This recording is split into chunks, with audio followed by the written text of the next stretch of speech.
एक ही अज्ञान है कि हमें पता नहीं कि हम कौन हैं। फिर सारे अज्ञान उसी एक अज्ञान से पैदा होते। एक ही बीज है, फिर तो वृक्ष बड़ा हो जाता है, फिर तो बहुत शाखाएं प्रशाखाएं होती, बहुत फूल पत्ते लगते, फल लगते, और फिर एक बीज में बहुत बीज भी लगते। वनस्पति शास्त्री कहते हैं एक छोटा सा बीज सारी पृथ्वी को हरियाली से भर देने में समर्थ है, और एक छोटे से अज्ञान के बीज ने मनुष्य को परिपूर्ण अंधकार से भर दिया है। बीज है छोटा, यह बोध नहीं है कि मैं कौन हूं, और जिसे यही बोध नहीं है कि मैं कौन हूं, फिर वो जो भी करेगा गलत ही करेगा। जहां भीतर का दिया ही न जला हो, फिर तुम्हारे कृत्य के ठीक होने की कोई संभावना नहीं, और हम सब चेष्टा करते हैं कि कृत्य ठीक हो जाए। ये ऐसे ही है जैसे कोई अंधेरे में दिया तो न जलाए और ठीक ठीक चलने का अभ्यास करे, ताकि अंधेरे में मैं बिना गिरे चल सकूं, बिना टकराए चल सकूं, दीवानों से सिर न फूटे, जब चाहिए तब दरवाजा मिल जाए। काश जिंदगी स्थिर होती तो यह संभव हो जाता। काश ऐसा होता कि तुम एक ही मकान में सदा रहते, एक ही कक्ष में सदा रहते, तो धीरे धीरे अभ्यास हो जाता। धीरे धीरे तुम जानने लगते बिना दिए के जलाए द्वार कहां है, दीवार कहां है, जानने लगते टेबल कहां रखी, कुर्सी कहां रखी, जानने लगते किस दिशा में जाएं, किस दिशा में ना जाएं। तो दिए की भी जरूरत न थी, लेकिन जिंदगी रोज बदल जाती, ये अड़चन है। ये जिंदगी का मकान परिवर्तनशील है, यहां एक क्षण को भी कुछ स्थिर नहीं है, यहां सब धारा है, यहां सब बह रहा है, यहां सब बदल रहा है। इसलिए कल तुमने जो तय किया था वो आज काम नहीं आता, आज जो तुम अनुभव करोगे वो कल काम में नहीं आएगा। दिया तो जलाना ही होगा। ये जिंदगी के सरित प्रवाह में केवल अभ्यास कर लेने से कृत्यों का कोई परिणाम होने वाला नहीं है, बल्कि खतरा होता है। ऐसा सोचो कि कमरा रोज बदल जाता हो, रात तुम सोए कमरा घूम जाता हो, जहां दरवाजा था दीवार आ जाती हो, जहां दीवार हो दरवाजा आ जाता हो। कल तुमने अभ्यास कर लिया था, निश्चिंत होकर सोए थे कि अब तो सब पता हो गया, अब दोबारा सिर न टकराएगा, अब चोट न खाऊंगा, अब तो जब निकलना होगा बाहर तो निकल जाऊंगा, अब तो मैं जानता हूं। कल तुम निश्चिंत होकर सो गए थे, लेकिन रात सारा मकान बदल गया। तुम्हारा ज्ञान सहयोगी न होगा और बाधा पड़ेगा, क्योंकि तुम निश्चिंत हो कि अब मैं जानता हूं, अब तुम एकदम से दीवार से टकरा जाओगे। वहां कल दरवाजा था, आज वहां दरवाजा नहीं। इसलिए जिसको हम तथाकथित अनुभवी आदमी कहते हैं वो और भी गड्ढों में गिरता है। बच्चे तो थोड़ा संभल के भी चले, अनुभवी संभल के नहीं चलता, क्योंकि अनुभवी को ख्याल है कि मैं तो जानता ही हूं। जानना तो सिर्फ एक है जगत में कि मैं कौन हूं, उससे ही भीतर का दिया जलता है, और तुम्हारा सारा जीवन, तुम्हारे सारे कृत्य रोशन हो जाते। और दिया फिर ऐसा है कि मकान बदलता रहे बदलता रहे, जब दिया जल रहा है तो द्वार जहां होगा दिखाई पड़ जाएगा। यही नीति और धर्म का भेद है। नीति सिखाती है क्या करो, नीति अभ्यास करवाती है शुभ का, शिव का। बुरा छोड़ो, बुरे की आदत में डालो, भले की आदत डालो। नीति आचरण को बदलवाती है, और अंतस अंधेरे से ही भरा रहता है। तो आचरण तो अच्छा भी हो जाता है तो भी क्या परिणाम होता है। बुरे आदमी उन्हीं गड्ढों में तड़फ रहे हैं जिनमें भले आदमी तड़फ रहे हैं, कोई फर्क नहीं। जब मैं ये कहता हूं तुम थोड़े चौंकोगे, तुम कहोगे बुरे आदमी कारागृह में बंद हैं और भले आदमी अपने महलों में बैठे हैं। फर्क क्यों नहीं? ऊपर से जरूर फर्क है, उनके गड्ढे ऊपर से अलग दिखाई पड़ते हैं, लेकिन अगर गहरे में देखोगे तो अहंकार का एक ही गड्ढा है। उसमें कारागृह में बंद आदमी भी तड़फ रहा है, उसमें मंदिर में बैठा हुआ पूजा करने वाला आदमी भी तड़फ रहा है। गड्ढा एक है, अहंकार का गड्ढा है, गड्ढा एक है, क्योंकि अंधेरा एक है। न तो बुरा आदमी जागा है, जाग जाता तो बुरा क्यों होता। और ये वचन भी मुझे तुमसे कहने दो कि न भला आदमी जागा है, अगर जाग जाता तो भला क्यों होता। तुम थोड़े चौंकोगे, क्योंकि जागा हुआ आदमी न बुरा होता न भला होता, जागा हुआ आदमी तो बस जागा होता। जागरण भलाई के उतने ही ऊपर है जितने बुराई के। जागा हुआ आदमी न तो दुर्जन होता न सज्जन होता, जागा हुआ आदमी बुद्ध होता, प्रबुद्ध होता। बुद्ध से किसी ने पूछा है आप कौन है, देखकर उनके अप्रतिम सौंदर्य को लगता है जैसे कोई देव पुरुष उतर आया इंद्रासन से पृथ्वी पर। तो पूछा है पूछने वाले ने, आप कौन है, क्या आप देवता हैं? इस वन स्थली में, इस एकांत निर्जन में, इस बट वृक्ष के नीचे बैठे, क्या आप स्वर्ग से उतरे कोई देवता हैं? आपके सौंदर्य को देखकर ऐसा लगता है इस पृथ्वी के नहीं, पार्थिव नहीं है ये सौंदर्य, आप देवता हैं। बुद्ध ने आंख खोली और कहा नहीं, मैं देवता नहीं। उस आदमी ने पूछा तो फिर आप किन्नर हैं? देवताओं की थोड़ी नीची कोठी। जो दरबार में देवताओं के संगीतज्ञ आप वे हैं? बुद्ध ने कहा नहीं, वह भी नहीं। तो पूछा उस आदमी ने, आप चक्रवर्ती सम्राट हैं, इस पृथ्वी के सबसे बड़े राजा हैं? बुद्ध ने कहा नहीं, वह भी नहीं। तो आप कौन हैं? मनुष्य तो होंगे कम से कम, उस आदमी ने पूछा। और बुद्ध ने कहा कि नहीं, मनुष्य भी नहीं। तब तो वो आदमी जरूर अवाक रह गया होगा कि आदमी होश में है या बेहोश, पागल है। देवता नहीं, चलो न सही, चक्रवर्ती सम्राट न सही, न सही, मगर कम से कम मनुष्य, इसको भी इंकार करते हो? तो उस आदमी ने पूछा फिर आप कौन है? बुद्ध ने कहा मैं बुद्ध, मैं जागा हुआ। और जागा हुआ सिर्फ जागा हुआ होता है, उसकी और कोई सीमा नहीं होती, उसकी और कोई परिभाषा नहीं होती। भीतर का दिया जल जाता है तो तुम रोशन हो जाते, तुम जागे हुए हो जाते। जागे हुए से बुराई तो होती ही नहीं, हो ही नहीं सकती। और जागे हुए को ऐसा बोध कैसे हो कि मुझसे भलाई होती? जिससे बुराई होनी बंद हो गई उसे यह बोध भी मिट जाता है कि मुझसे भलाई होती। जब तक तुम्हारे भीतर चोर है तब तक तुम्हारे भीतर दानी भी हो सकता है। जिस दिन चोर चला गया उस दिन दानी भी चला गया। मैं ये नहीं कह रहा हूं कि दान नहीं होगा, उसी दिन दान होगा, लेकिन दानी नहीं होगा। तुमसे दिया तो जाएगा, लेकिन अब देने वाले का अहंकार निर्मित नहीं होगा। तुम ये दावा न करोगे कि मैं दानी हूं। तुमसे हिंसा तो नहीं होगी, अहिंसा भी नहीं रह जाएगी। मैं ये नहीं कह रहा हूं कि तुम्हारे जीवन में अहिंसा नहीं होगी, अहिंसा ही होगी, मगर मैं अहिंसक हूं ऐसी थोथी धारणा नहीं बनेगी। जिस दिन बीमारी चली जाती है उसी दिन स्वास्थ्य का भी विस्मरण हो जाता है। तुमने देखा या नहीं, सोचा या नहीं? सिर में दर्द होता है तो सिर की याद आती है, सिर में दर्द नहीं रह जाता तो सिर की कौन याद करता है? तुम जगत में ऐसा शोरगुल थोड़ी मचाते फिरते हो कि आज मेरे सिर में दर्द नहीं, कि आज मेरा सिर बिना दर्द के, तो लोग हंसेंगे, लोग कहेंगे तो जरूर दर्द है, अन्यथा कौन बात करता है सिर की? जब दर्द चला गया तो सिर भी चला गया। दर्द में ही बोध होता है, दर्द में ही चोट लगती, दर्द में ही कांटा गड़ता है। जब बीमारी नहीं रह जाती तो स्वास्थ्य भी नहीं रह जाता। तुम देखो, स्वास्थ्य की चर्चा बीमार लोग ही करते। जो आदमी जितने स्वास्थ्य की चर्चा करे समझना उतना ही बीमार है। बीमार आदमी प्राकृतिक चिकित्सा की किताबें पढ़ते और स्वास्थ्य के संबंध में बड़े जानकार हो जाते। बीमार आदमी स्वास्थ्य की खोज में लगे रहते हैं कि स्वास्थ्य क्या है, कैसे बनाना, कैसे नहीं बनाना, स्वास्थ्य का अर्थ क्या। स्वास्थ्य नहीं है, इसलिए स्वास्थ्य क्या है इसकी खोज है।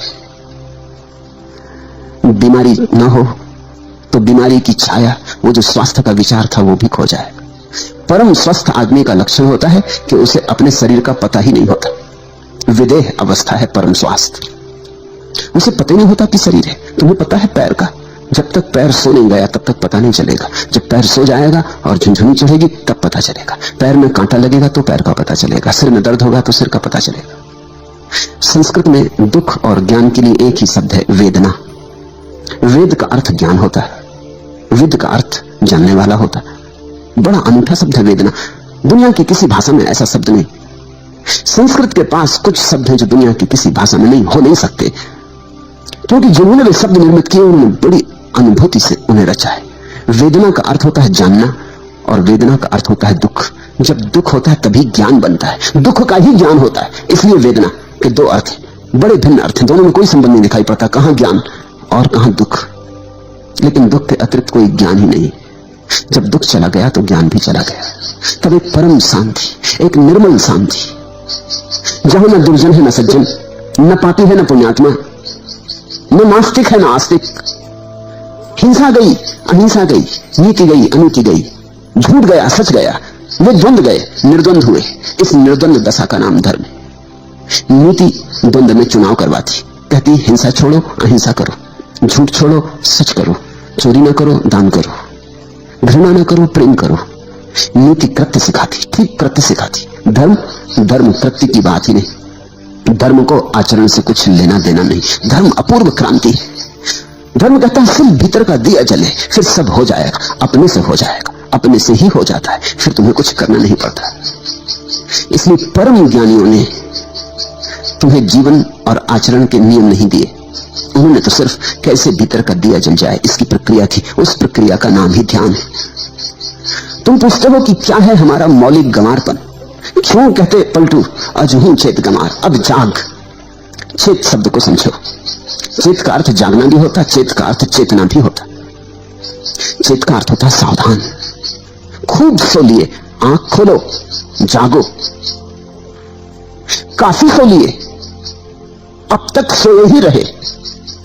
कभी बुराई में सोए, कभी भलाई में सोए। ऐसा समझो कि रात तुम सपने देखते हो, कभी सपना देखते हो कि साधु हो गए, हाथ में कमंडलू लिए भिक्षा मांगने निकले हो, और कभी सपना देखते हो कि हत्यारे हो गए, चोर हो गए और डाका डालने निकले हो। नैतिक व्यक्ति कहेगा अच्छा सपना देखो, साधु बनो, असाधु ना बनो। धार्मिक आदमी कहेगा सपने सब सपने हैं, चाहे तुम चोर बनो सपने में और चाहे साधु बनो, क्या फर्क है, सुबह जाग के पता चलेगा दोनों झूठे थे। इसलिए धार्मिक व्यक्ति कहता है अब जागो, सपने कब तक बदलते रहोगे। ऐसे ही हम सपने बदलते रहे, एक सपने से थक जाते हैं तो विपरीत सपना देखने लगते हैं। रोज हो रहा है ऐसा। जब तक मन की इस अवस्था को तुम ठीक से ख्याल में न लोगे, जागोगे नहीं। एक आदमी बहुत भोजन करता है तो ऊब जाता है, फिर भोजन से कष्ट होने लगता है, सुख तो मिलता नहीं, बहुत करने से कष्ट होने लगता है। जब कष्ट होने लगता है तो उपवास की सोचने लगता है। एक अति से दूसरी अति पर चले, जब कष्ट बहुत होने लगा तो आदमी सोचता है उपवास कर लूं। और मेरे अनुभव में ऐसा आया कि भोजन कम करना ज्यादा कठिन है, भोजन न करना ज्यादा आसान है। मैंने अनेक लोगों को देखा, उनसे अगर कहो कि थोड़ा सम्यक भोजन करो, इतना मत करो, आधा कर दो, वो कहते हैं ये कठिन है। आप कहो तो बिल्कुल बंद कर दें। अति पर जाना मन को आसान है, मध्य में आना मन को कठिन है।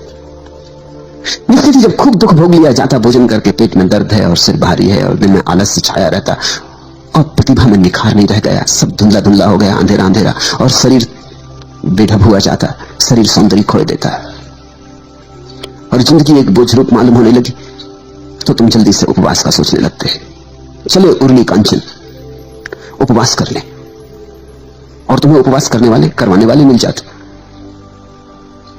मगर तुम्हारे जीवन की दशा को कोई नहीं समझता कि अड़चन कहां है। तुम उपवास कर लोगे कितने दिन?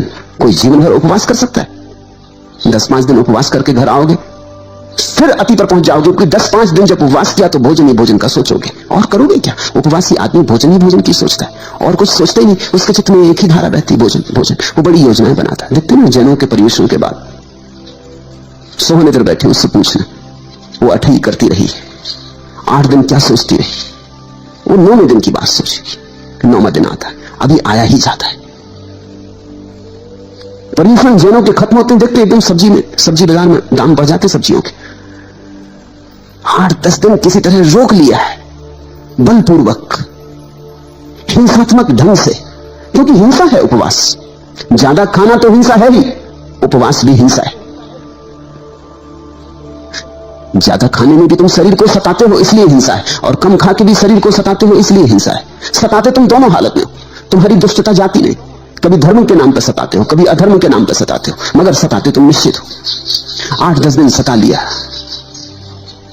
आशा में कि स्वर्ग मिलेगा, लोभ में किसी तरह बांध के 8-10 दिन गुजार लिए। इसलिए जब जैन उपवास करते हैं तो मंदिर में रहते हैं ज्यादा समय, क्योंकि वहां आसानी पड़ती, वहां और भी उन्हीं जैसे दुष्ट अपने को सताए हुए बैठे, उनको देखकर राहत मिलती कि हम कोई अकेले नहीं है, नाव में और बुद्धू भी सवार है। अकेले होने में आदमी को शंका होने लगती, संदेह होने लगता है कि पता नहीं मैं ये क्या कर रहा हूं। उपवासी आदमी को रेस्तरां में जाकर बिठा दो तो उससे बड़ी अड़चन होगी, क्योंकि सब लोग भोजन कर रहे हैं, गुलछर्रे उड़ा रहे हैं, चर्चा कर रहे हैं, भोजन की सुगंधियां उठ रही हैं, नासापुटों को उत्तेजित कर रही हैं, भूख को जगा रही हैं। उपवासी आदमी रेस्तरां में जाकर नहीं बैठता, मंदिर जाता है। वहां भोजन से दुनिया बिल्कुल दूर है, वहां ना भोजन की गंध उठती, ना कोई भोजन करता, ना कोई भोजन लाता, और जितने बैठे हैं वो भी ऐसे उदास मुर्दा, वो भी ऐसे अपने को सताए हुए। वहां आसानी है। फिर वहां धर्म चर्चा चल रही है। धर्म चर्चा का कुल अर्थ इतना होता है कि यहां तुम जो कर रहे हो इसका बड़ा फल तुम्हें स्वर्ग में मिलेगा, मोक्ष मिलेगा, परम धाम मिलेगा, वहां परम ऐश्वर्य, सुख ही सुख, कल्प वृक्ष। तो बैठा उपवासी आदमी सोचता है कि थोड़े दिन की बात और है, फिर तो कल्प वृक्ष के नीचे बैठेंगे और जो भी चाहिए वो प्राप्त कर लेंगे, जैसा चाहिए तब चाहिए उसी क्षण मिलेगा। ऐसे किसी दिन 10-5 दिन धर्म चर्चा सुन के लोभ का विस्तार करके गुजार दिए, फिर इसके बाद तुम एकदम भोजन पे टूटते हो। वो जो 10 दिन का है उसका बदला लोगे ना, उसका बदला कहां जाएगा, वो तो लेना ही पड़ेगा। अब मन 10 दिन भूखा रह के उब गया, अब मन कहता है ठीक से खा लो, अब तो ठीक से खा लो, अब 2-4 दिन तो बिल्कुल स्वतंत्रता दे दो। तो जितना उपवास में वजन गिरता है उसके 5-7 दिन के भीतर उतना वजन वापस बढ़ जाता है, थोड़ा ज्यादा ही बढ़ जाएगा, क्योंकि उपवास भूख को भी जगा देता है और शरीर को राजी कर देता है ज्यादा पचाने के लिए। तो शरीर झपट्टा मार देता है, जल्दी पचाने लगता है, जल्दी खाने लगता है, पाचक रस जल्दी छूटते हैं, ज्यादा छूटते हैं। तो तुम देखोगे उपवास में वजन गिर जाएगा, 2-4 दिन में वजन फिर उतना ही हो जाएगा, थोड़ा ज्यादा बला हो जाए, कम तो नहीं होने वाला। फिर तुम सोचने लगोगे कुछ महीनों के बाद उपवास कर ले। ऐसा मनुष्य का द्वंद्व है। स्त्रियों के पीछे भागते भागते परेशान हो गए, एक दिन तय करते हुए स्त्रियों को छोड़ के जंगल भाग जाए। ये स्त्री नरक का द्वार है। या पुरुषों के पीछे बहुत ज्यादा सिर फोड़ाफाड़ी हो गई है, सब देख लिया संसार, कुछ रस नहीं पाया, अब सोचते हैं कि अब छोड़ छाड़ दें, इस सबसे हट जाए। मगर अति से दूसरी अति, तो नीति तुम्हें एक अति से दूसरी अति पर ले जाती, क्रांति नहीं हो पाती। अति से मुक्ति में क्रांति है, मध्य में खड़े हो जाने में क्रांति है, संतुलन में क्रांति है, सम्यक्त्व क्रांति है। सम्यक्त्व शब्द को समझो, उसका मतलब है समतुल्य। ठीक बीच में आ गए, जैसे तराजू के दोनों पल्ले बराबर हो जाते हैं और कांटा बीच में आ जाता है, न इधर झुके न उधर झुके, न संसार में झुके और न मोक्ष में झुके, मध्य में खड़े हो गए। वही तो पलटू ने कल कहा कि इड़ा पिंगड़ा मेरे दो पलड़े हो गए। दोनों को सतनाम की डांडी से संभाल लिया है। जैसे जैसे तुम्हारे भीतर बोध बढ़े, वैसे वैसे तुम्हारे भीतर संतुलन आता है, तुम्हारे भीतर द्वंद्व कम हो जाते हैं। ये निर्द्वंद दशा का नाम ही अद्वैत है। एक ही भूल है कि तुम्हारा दिया जला हुआ नहीं। आचरण को सुधारने में बहुत चिंता मत लगाओ, और ध्यान रखना, मैं ये नहीं कह रहा हूं कि आचरण को बिगाड़ने में चिंता लगाओ। जब मैं सुधारने तक को दो कौड़ी का मानता हूं तो बिगाड़ने को कैसे मूल्य दे सकूंगा। मैं कहता हूं आचरण से दृष्टि को बदलो, गेयर बदलो, अंतर्मुखी बनो। भीतर अंधेरा है, इसको कैसे रोशन करें, यहां कैसे प्रकाश प्रकटे, कैसे उजाला हो। ध्यान से उजाला होता है। ध्यान है ज्योति जलाने की प्रक्रिया, और मजा ऐसा है कि सब साधन मौजूद है। तुम्हारे घर में दिया है, तेल भरा, बाती लगा, माचिस भी रखी है। जरा माचिस को रगड़ना है, जरा माचिस को रगड़ना है कि ज्योति पैदा हो जाएगी। फिर माचिस से ज्योति को बाती से छुला देना है, छुआ देना है कि दिया जल उठेगा। तुम सब लेकर आए हो, तुम्हारे अंतरतम में सब मौजूद है। जो होना चाहिए वो सब मौजूद है, जो जो जरूरी है सब मौजूद है। थोड़ा संयोजन करना है, थोड़ा सा संयोजन। तुम्हारे भीतर साक्षी भाव की संभावना छिपी पड़ी है, जरा चेष्टा, जरा अपने को झकझोरना है। उसी झकझोरने को पलटू कहते हैं। अजहू चेत कमार, अब तो जाग, अब तो जाग। खूब सो लिया, कितना सो लिया, सोते सोते जन्म जन्म बीते, सदियां बीती, अनंत काल बीत गया। अब आंख खोल, बहुत सपने देखे, अब सत्य को देख, स्वयं को देख। दूसरा प्रश्न, संत पलटूदास कहते हैं कि भागवत धन की लूट हो रही है और जो चाहे सो ले। यदि ऐसी बात है तो क्यों इस बात का धनी करोड़ों में एकाध हो पाता है? धन की लूट तो हो रही है, लेकिन तुम्हें धन दिखे तब ना। नदी बही जा रही, लेकिन तुम्हें प्यास लगे तब ना, तो तुम पियो। प्यासे को नदी दिखाई पड़ती, और प्यासे को नदी हजारों मील दूर भी बह रही हो तो भी वो यात्रा करके नदी तक पहुंच जाता है। और गैर प्यासे के सामने, घर के सामने से बहती हो गंगा, तो भी दिखाई नहीं पड़ती। ख्याल रखना, तुम्हें वही दिखाई पड़ता है जिसकी तुम खोज कर रहे हो। जिसे तुम देखने निकले हो वही दिखाई पड़ता है।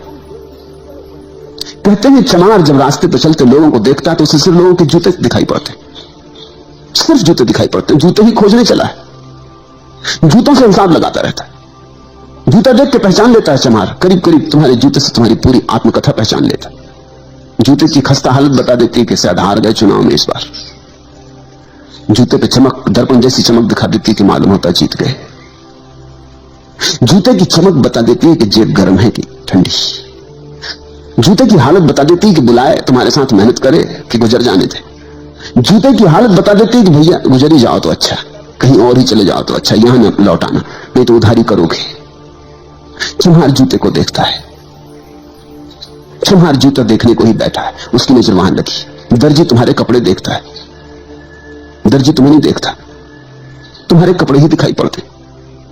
तुम जो खोजने निकले हो वही तुम्हें दिखाई पड़ता है। इस सत्य को खूब गहराई में पकड़ो। वही रास्ता, वही सड़क, वही बाजार, तुम अलग अलग बार निकले हो और तुम्हें अलग अलग दुकानें वहां दिखाई पड़ी। तुमने कभी सोचा? जीवन के छोटे छोटे तथ्यों पर विचार करो और वहां से बड़े तथ्यों की पकड़ आएगी। जब तुम भूखे होते हो तो भोजनालय और रेस्तरां और होटल यही दिखाई पड़ते। उपवास करके एक दिन जाओ बाजार में,